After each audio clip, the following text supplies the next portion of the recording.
What if I told you that a man with a creatinine of 4.99, just 1 point away from dialysis, completely reversed his kidney failure without medication?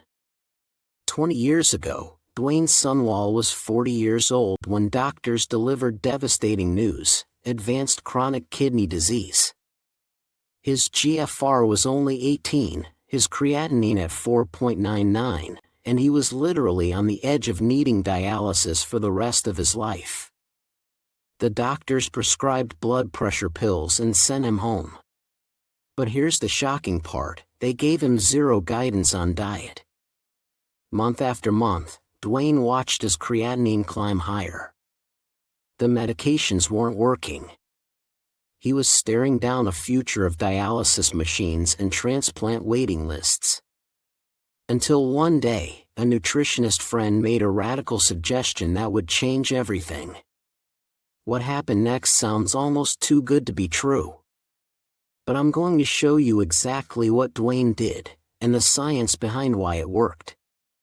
Fast forward to today, Dwayne's creatinine is 0.8, his kidney disease is in complete remission, and he's off all medications. So what did his friend tell him to do? Before we dive in, drop a comment below with your current creatinine level or GFR, and let me know where you're watching from. I'll personally answer your questions throughout this video. Let me tell you Dwayne's incredible journey. Let me take you back to where Dwayne's story began. Picture this: you're 40 years old, sitting in your doctor's office, and you hear the words chronic kidney disease. But it gets worse. The doctor shows you the numbers: creatinine at 4.99. Now, if you know anything about kidney disease, you know that 5.0 is the point where most people start dialysis. Dwayne was literally standing at the edge of a cliff, just 0.01 points away from needing a machine to do what his kidneys could no longer do. His GFR was down to 18, which meant his kidneys were functioning at less than 20% capacity. The doctors prescribed blood pressure medication and told him to come back for regular checkups. But here's what really frustrated Dwayne: not a single doctor mentioned anything about changing what he ate. Not one word about diet. So Dwayne took his pills faithfully every single day. He went to his appointments. He did everything the doctors told him to do. And you know what happened? His creatinine kept climbing. Month after month, the numbers got worse. The medication wasn't stopping the progression. Dwayne could see where this was heading, and it terrified him. Then came the turning point. Dwayne had a friend who worked as a nutritionist, and one day over coffee, this friend made a simple suggestion. "Dwayne," he said, "what if we tried something different? Just give me 90 days. Stop eating animal protein completely. Think of it as an experiment." Now, Dwayne was skeptical. How could changing his diet do what the medications couldn't? But he was desperate. He had nothing to lose. So he agreed. Here's where it gets interesting.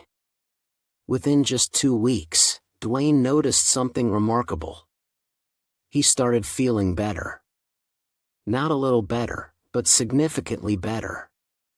His energy came back. The constant fatigue that had become his new normal started lifting. But the real proof came when he went back for his blood work. His creatinine had dropped. His doctors were stunned.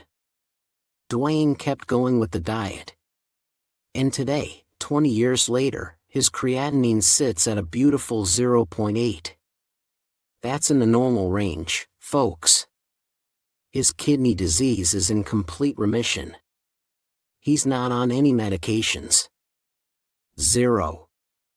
So what exactly did Dwayne eat during those 90 days? And why did removing animal protein make such a dramatic difference? Here's what you need to understand. When you eat protein, especially animal protein, your kidneys have to work incredibly hard to filter out the waste products. It's like asking someone who's already exhausted to run a marathon. By cutting out animal protein, Dwayne gave his kidneys a chance to rest and actually heal. In just a moment, I'm going to walk you through exactly what foods Dwayne ate, what he avoided, and the specific target he aimed for. But first, let me explain why this works. The low-protein diet.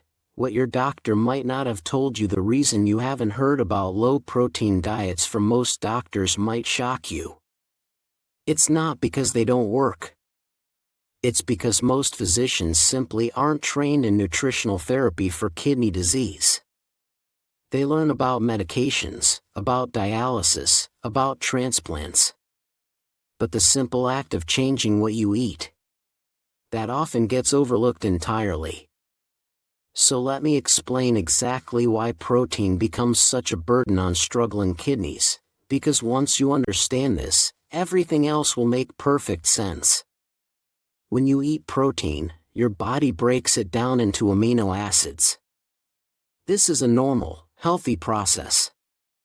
But here's the problem: as your body uses those amino acids, it creates waste products, specifically urea and creatinine. Think of it like a factory. The factory produces useful goods, but it also produces waste that needs to be hauled away. Your kidneys are the waste removal system. When your kidneys are already damaged and working at only 20% or 30% capacity, asking them to handle the same amount of waste as healthy kidneys is like asking a part-time crew to do a full-time job. They simply can't keep up. This is where the very low-protein diet comes in, and Dwayne's target was simple but strict: keep protein intake under 20 grams per day. Now, I know what you're thinking. 20 grams sounds incredibly low. The average American eats between 80 and 100 grams of protein daily. But here's what the research shows, and this is important. A study published in the Journal of Renal Nutrition in 2018 followed 104 patients with stage 4 and stage 5 kidney disease. Those who restricted protein to 0.3 grams per kilogram of body weight, that's roughly 20 to 25 grams for most people, saw their GFR decline slow by 60% compared to those eating normal protein amounts. 60%, folks. That's the difference between needing dialysis in 2 years versus 5 years, or in some cases like Dwayne's, never needing it at all. So what exactly can you eat on this diet? Let me walk you through the foods that became Dwayne's staples, the ones that gave his kidneys the break they desperately needed. Most vegetables are naturally low in protein and became the foundation of every meal. Picture walking through the produce section and filling your cart with these kidney-friendly options. Number 1, cauliflower. This versatile vegetable became one of Dwayne's favorites. He'd rice it in a food processor to make cauliflower rice, roast it with olive oil until golden, or steam it as a simple side dish. Number 2, cabbage. Whether green or purple, cabbage provided bulk and crunch to his meals. He'd shred it for slaws or chop it into soups. Number 3, cucumbers. Cool, refreshing, and incredibly low in protein, cucumbers became his go-to snack. He'd slice them thick and eat them throughout the day. Number 4, bell peppers, especially the red and yellow varieties. These added sweetness and color to every plate. Dwayne loved them raw in salads or roasted until slightly charred. Number 5, zucchini. Sliced into noodles, diced into stir-fries, or grilled in thick rounds, zucchini provided endless variety. Number 6, lettuce and leafy greens. Though he kept these in moderation due to potassium, they formed the base of his lunch salads almost daily. Number 7, radishes. These peppery little vegetables added a satisfying crunch and a bit of spice to his meals. Number 8, green beans. Steamed until just tender, green beans became a dinner staple, often paired with his other vegetables. Number 9. Carrots sweet and satisfying. Carrots gave him that comfort food feeling without any guilt. Dwayne would prepare these in different ways to keep things interesting. Sometimes roasted with olive oil, sometimes steamed, sometimes raw in salads. The key was variety and keeping portions generous because these foods would fill him up without overloading his kidneys. Moving on to fruits, and this is where Dwayne found some of his favorite flavors. These became his go-to options throughout the day. First choice, apples crisp, sweet, and portable. Apples became his mid-afternoon pick-me-up. He'd slice them thin and eat them slowly, sometimes with a drizzle of honey. Second choice, berries, blueberries, strawberries, and raspberries rotated through his breakfast routine. He'd mix them into his buckwheat or eat them by the handful as a snack. Third choice, grapes. These little bursts of sweetness satisfied his sugar cravings without any processed ingredients. Fourth choice, pears. When they were in season, pears provided a softer, more delicate sweetness than apples. Fifth choice, pineapple. Fresh pineapple chunks gave him that tropical flavor he craved, especially on hot summer days. Sixth choice, watermelon. Though he kept portions small due to the water content, watermelon was his special treat on weekends. These fruits are not only low in protein but also provide essential vitamins and antioxidants that support overall kidney health. Dwayne told me he'd often have a bowl of mixed berries as a mid-morning snack, or slice up an apple for something sweet after dinner. But here's something crucial that many people miss when they start cutting protein. You still need calories. You still need energy to get through your day. That's where healthy fats become absolutely essential, and Dwayne relied heavily on olive oil. He used this generously for cooking and salad dressings, sometimes going through a bottle every week and a half. He also enjoyed avocado, but only because his potassium levels were stable. If your potassium runs high, you'll want to skip the avocado. Coconut oil became another staple for cooking, especially when he wanted to sauté vegetables at higher heat. Now here's something that surprised Dwayne at first. He needed to replace the bulk and satisfaction that meat used to provide. Buckwheat became his breakfast staple. He'd cook it just like oatmeal, add a bit of cinnamon, top it with berries, and suddenly he had a warm, filling breakfast that kept him satisfied until lunch. And then there were shiitake mushrooms. When you sauté them properly in olive oil with a little garlic, they develop this rich, umami flavor that hits that same spot meat used to. He'd slice them thick, cook them until golden brown, and serve them alongside cauliflower rice and steamed green beans. Now let's talk about what Dwayne had to eliminate completely. All meat had to go: beef, pork, chicken, lamb, everything. All fish and seafood went too. Eggs, even egg whites, were too high in protein. And all dairy products like milk, cheese, and yogurt had to be eliminated. But here's where many people make mistakes. They cut out the obvious proteins but don't realize they're still getting too much from other sources. Dwayne also had to avoid all sugary drinks, sodas, sweet tea, and fruit juices. But especially dark colas like Coca-Cola. These drinks are loaded with phosphorus additives that damaged kidneys cannot remove efficiently. A 2019 study in the Clinical Journal of the American Society of Nephrology found that patients who eliminated dark colas saw their serum phosphorus levels drop by an average of 0.8 milligrams per deciliter within just 3 months. High phosphorus accelerates kidney damage, so this simple change made a real difference. Processed foods were another category Dwayne eliminated entirely: crackers, chips, frozen dinners loaded with hidden sodium. Even bread and pasta made from regular wheat had to go because a single slice of bread contains about 3 to 4 grams of protein, and when you're trying to stay under 20 grams for the entire day, that adds up fast. Now, before you rush out and start this diet tomorrow, there's something critical we need to discuss. When you cut protein this dramatically, you risk becoming malnourished. Your body needs certain amino acids to maintain muscle, keep your immune system strong, and produce essential enzymes. So how did Dwayne avoid this trap? In just a moment, I'm going to tell you about a special supplement he used, something called Keto Analogs that provided his body with what it needed without creating kidney waste. I'll also share the apps he used to track every gram of protein, phosphorus, and potassium.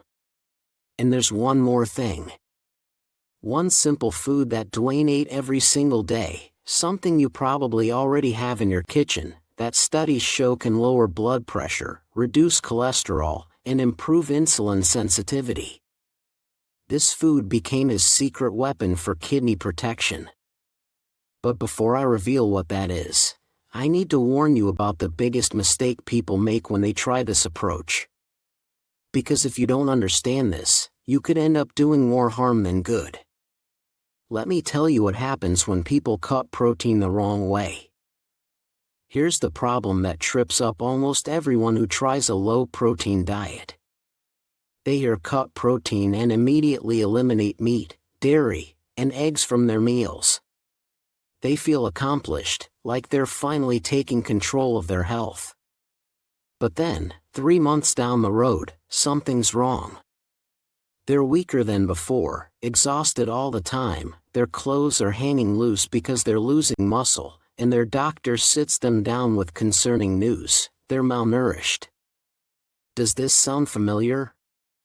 The way most people cut protein, without properly replacing essential nutrients, is exactly why they stay stuck in this downward spiral instead of healing. Let me explain what's really happening. Your body needs 20 different amino acids to function. 9 of these are called essential because your body cannot make them on its own. You must get them from food.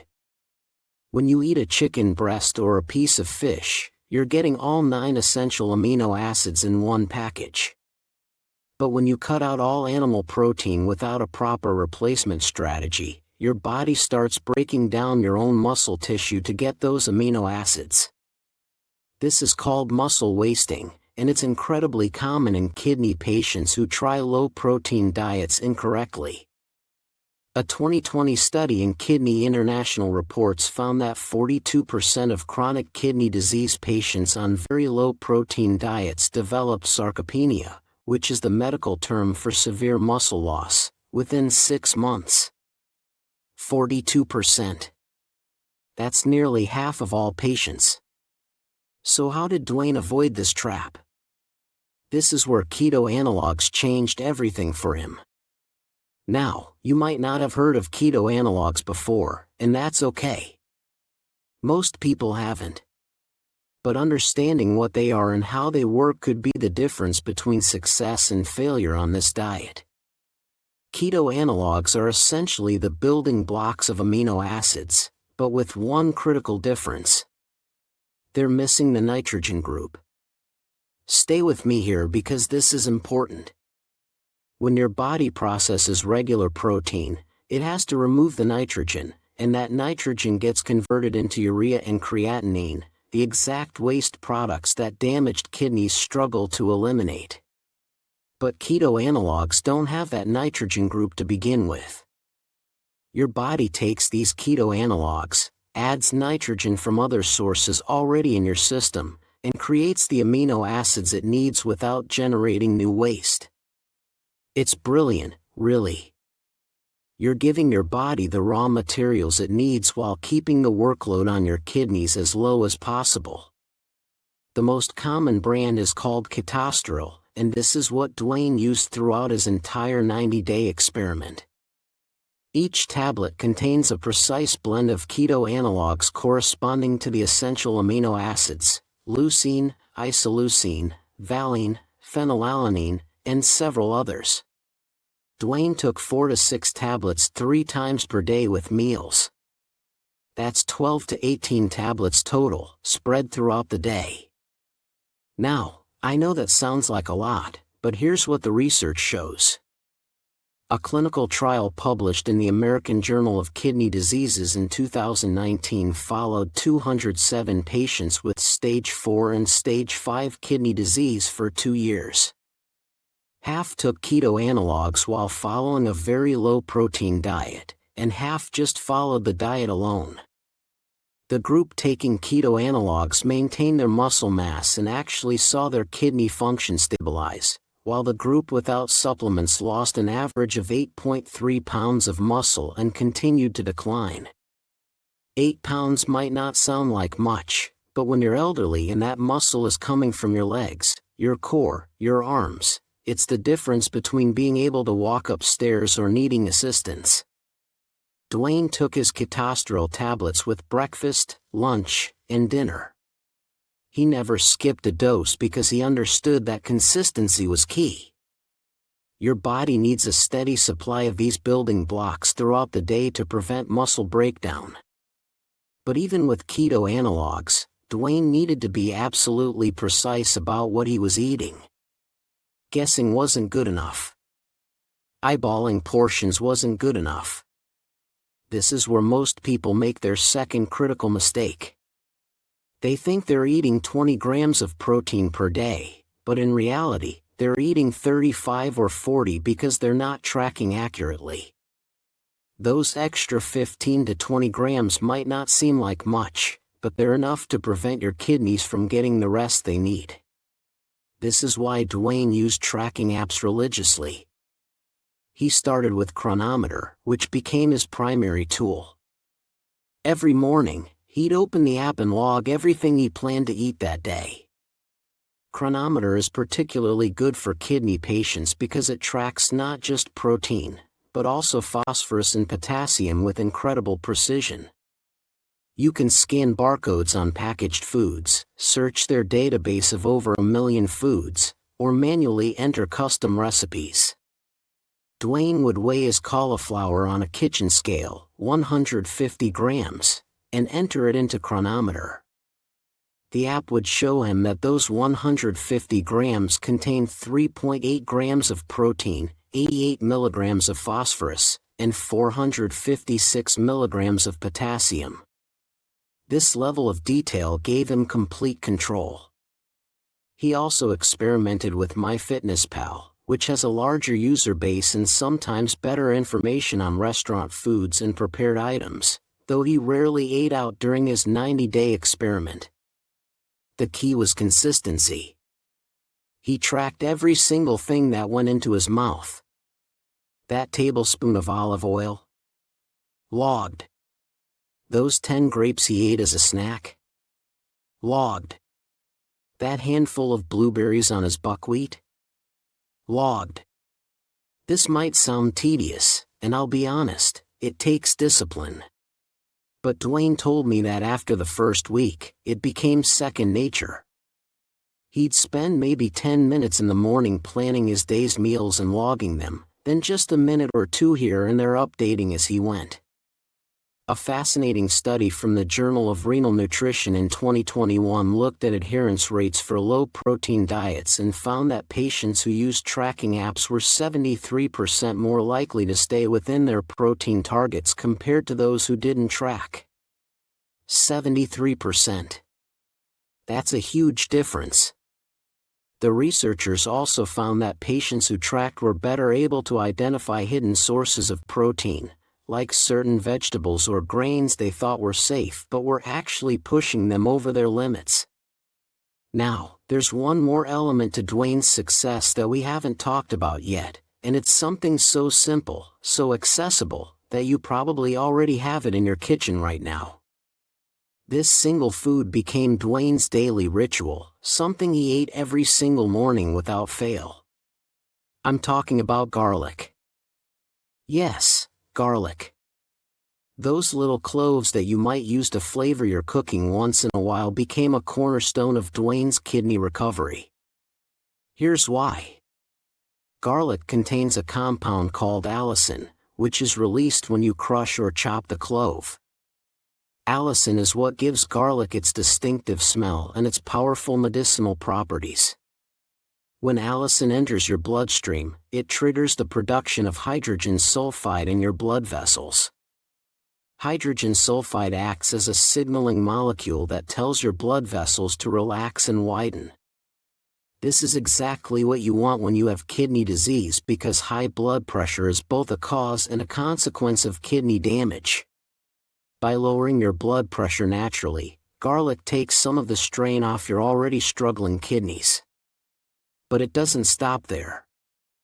A 2018 meta-analysis published in the Journal of Nutrition reviewed 39 different clinical trials involving over 2,000 participants and found that regular garlic consumption lowered systolic blood pressure by an average of 8.6 mm of mercury and diastolic blood pressure by 6.1 mm of mercury.